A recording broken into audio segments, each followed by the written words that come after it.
Welcome back to our channel. Leviticus chapter 8 pulls back the curtain on something most people overlook: how God prepares those who will stand before Him. This is not a celebration service. It is not a public achievement moment. It is a holy, costly, detailed process where God forms His priests before they ever minister to others. Every action is deliberate. Every instruction is repeated. And over again we hear the same phrase: as the Lord had commanded Moses. In a world that rushes calling, platform, and visibility, Leviticus 8 reminds us of a timeless truth. God is more concerned with who you are becoming than with what you are doing. This chapter is not just about Aaron. It is about anyone God sets apart: leaders, servants, worshippers, and believers who desire to live fully consecrated lives. Here are 5 powerful lessons drawn straight from the ordination of Aaron and his sons, written for teaching, preaching, or reflection. Calling comes from God, not from self. This is what the Lord has commanded to be done. Verse 5. Aaron does not volunteer. His sons do not campaign. God initiates the calling. Priesthood is not ambition, it is obedience. Lesson? Spiritual authority is not self-appointed. When God calls, He also defines how the calling is lived out. Anything else becomes performance, not ministry. Cleansing comes before clothing. Moses brought Aaron and his sons forward and washed them with water. Verse 6. Before garments, oil, or glory, there is washing. God cleanses before He clothes. Lesson? God is more concerned with purity than position.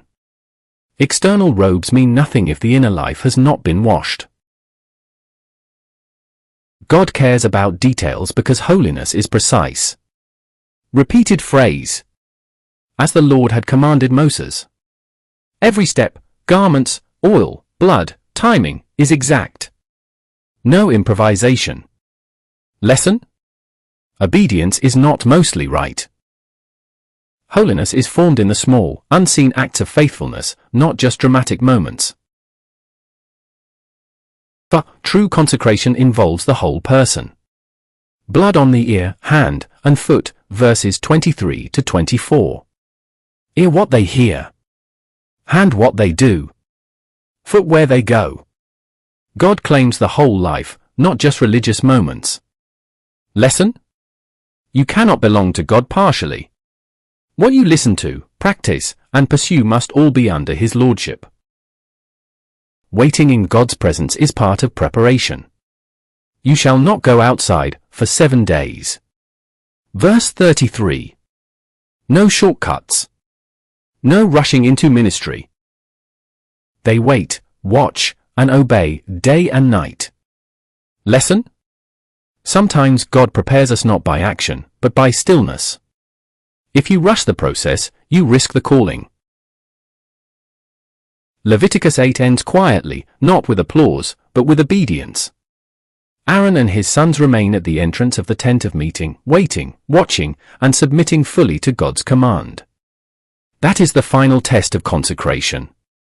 Will you stay where God places you until He finishes His work in you? The oil, the blood, the garments, and the sacrifices all point to this truth. God does not rush holiness, and He does not bless shortcuts. Call to action. Today, ask yourself honestly: what is God asking me to lay down? What part of my life needs to be washed, touched, or surrendered? Am I willing to wait in God's presence until He completes His work? If this message spoke to you, pause and respond, don't just move on. Pray for a consecrated heart. Commit to obedience, even in hidden places. Choose faithfulness over speed. And if this teaching helped you see God's word more clearly, share it, reflect on it, and live it, because holiness is not about ritual. It's about belonging completely to the Lord.